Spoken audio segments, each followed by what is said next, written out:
have a lot of people who listen to this and watch our channel who are more on your three core sports, football, basketball, baseball, training for a lot of stuff like that. And I think it's important and fascinating to mention the difference between like a Christian McCaffrey training, like, he's got those YouTube videos all over the place of his training stuff, and it's really cool. But like, I think a delineation is a CrossFit athlete does not have the luxury to train for safety.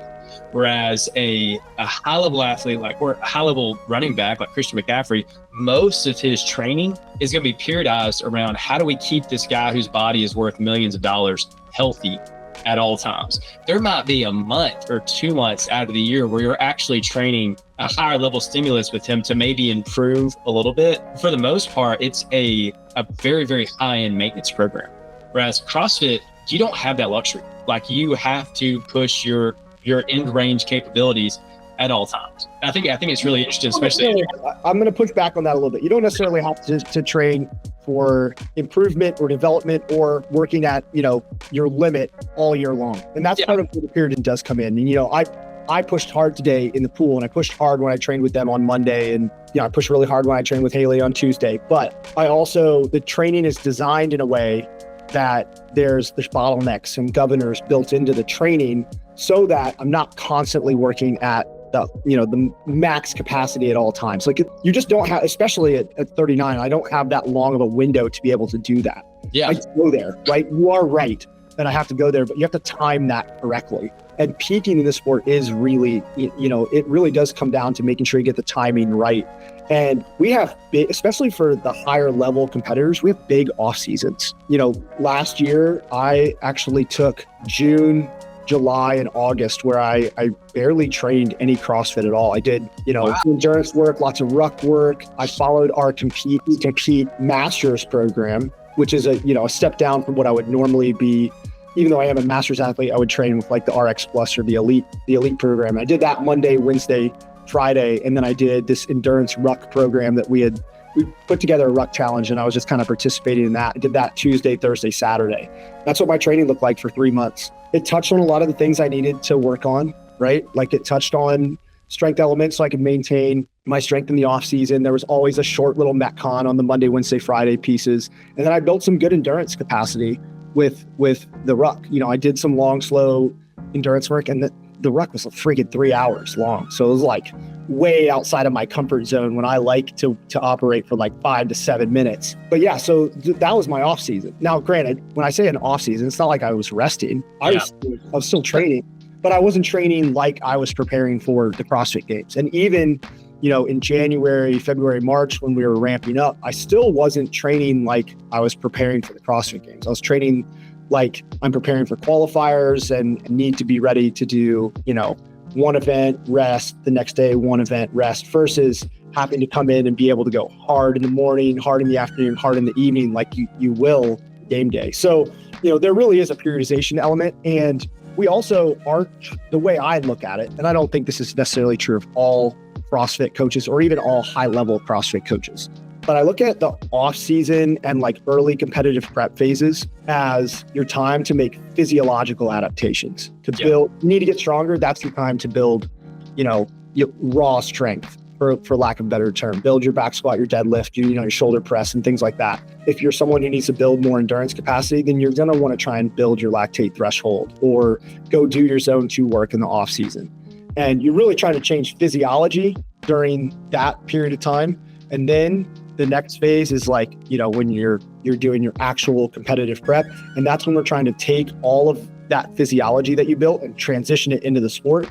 And I don't think that's that different than training athletes for the big 3 sports. Yeah. But we also are competing in the domain, the gym domain, right? So it definitely looks different, but the 10,000 foot view of it, I think, is relatively similar. Absolutely. I think you're right. And I think depending on who you are, I know for me, whenever we would finish up with the year, I went to semifinals on a team, and a month after that, I basically took off, just kind of, worked out for fun, just did what you want to do. Then I started, for me and you both, running is just not something we like to do. And for me too. So for the next, from, I guess, probably about 4 months, I went through a 4-month, really about 2 or 3 different 6 to 12 week cycles of running. And for me, that's the hardest training I did all year, because I can't stand running. My body doesn't like to run. And I was just pushing myself into the ground, because I knew I had a small window to where I had to take these physiological improvements and apply them to CrossFit after that. Yep. Yeah. And I think it's cool to see the delineation between that and something like it would be, for baseball, basketball, football, where the training matters. Well, I guess we can go into this. How much would you say genetics play a role in all sport, first off, but CrossFit versus football, basketball, baseball? Whereas I'm more inclined to say that CrossFit, absolutely genetics play a massive role, but to a large extent, you have more potential to train those genetics. Whereas in football, basketball, baseball, I think genetics are just a much more important part of the conversation. Yeah, I completely agree with you. So I think when you look at any sport specialization, I think genetics are probably one of the biggest factors. So a great example, I was a swimmer and I was a pretty high level swimmer, but I'm 5'10" with a 6'3" wingspan. So I was likely never I just watched Olympic trials last night, and the 4 guys who swam the 100 freestyle that qualified for the 400 free relay, the shortest of them was Caleb Dressel at 6'3". And Caleb Dressel, I think, has a 6'6" wingspan. So same wingspan to height ratio that I've got, right? But just scaled up. And so for every time that guy puts his hand in, he's traveling that much further past his hand. You know what I mean? So it's like swimming comes down to stroke rate and stroke length. And his stroke length is just longer because he's got longer arms. 76-inch wingspan, yeah. Yeah, there you go. So genetics plays a huge role in sport performance on the discrete side, and it plays a huge role on the specialization side with football, basketball. I'm 5'11". There's a 0% chance that I could be an NBA basketball player. It wouldn't matter how good someone who's 6'6", who's guarding me, there's no chance I'm going to shoot over him. And I got a pretty good vertical jump. Yeah. It's just, there's no getting around it. So there's a huge genetic predisposition component to that. CrossFit is different. You definitely see these subtypes of CrossFit athletes. And I'm starting to see it more and more the longer I've done it. And this year it was really apparent. There are some larger athletes, guys that are 5'11" to 6'2", kind of in that range, that weigh, 205 to 220. They're your bigger, stronger kind of power athletes. They have to spend a lot more time training endurance, a lot more time training, the sport, so to speak. This is your Fikowski, your Dolan Peppers, that group of athletes. Then you have your guys that you're on the male side. They're 5'6" to 5'8". They're shorter. They're really good at gymnastics. They're probably not quite as good on the strength and power end. They're, a lot slower on the ergs, but they can make up for it with just blazing fast gymnastics and bar facing burpees and things like that.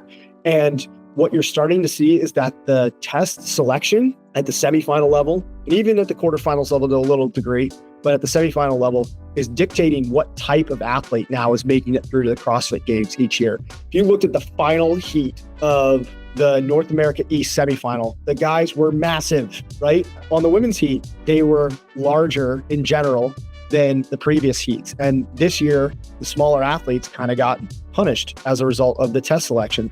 But if you could go back and just make some minor adjustments to the test selection, instead of calories on the echo, so for context for your audience, there was a test, I think it was test 3, that was 7 rounds of 10 calories on an echo bike.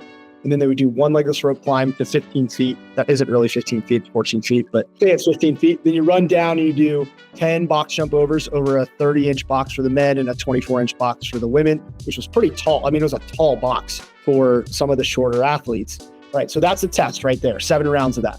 If you change that to 10 strict handstand push-ups instead of the calories on the echo, and you make it 6 burpee box jump overs, same box height on the other end, now you completely select for a different type of athlete. Instead of getting the larger, powerful athlete who can produce all this extra power on the echo bike, now you've got your smaller 5 foot, on the male side, they're like I said, that 5'6" to 5'8" athlete smokes everybody on that workout. One, limb length is shorter, so the range of motion for the handstand push-ups is shorter. Two, their body weights are closer to 185 pounds instead of 220 pounds. So they're carrying way less weight over top of the box, right? So, and on the women's side, you know, they're going to be Ellie's height. Ellie would have absolutely decimated that workout, the Echo version of the workout. So what we're seeing is essentially that the genetic kind of anthropometric stuff is getting kind of weeded out by the programming test selection. And so over time, rather than selecting for one type of athlete, this bigger strength and power athlete, or the smaller,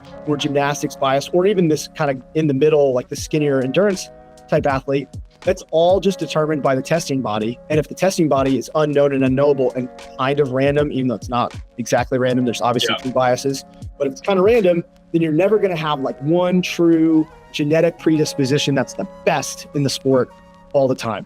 Now, you may have, you know, your Tia Claire Toomey type athlete who just is perennially the best.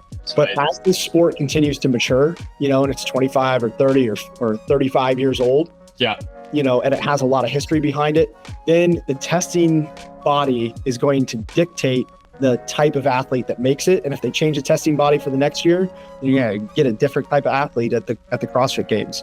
So I don't even know if it's that you can out-train your genetics in this. It's just every year you roll the dice and maybe you get really lucky and next year maybe you don't. Guys, I hope you're enjoying the video. If you are, please like this video, subscribe to our channel, and ring that notification bell so you never miss out on any opportunities to enhance what moves you.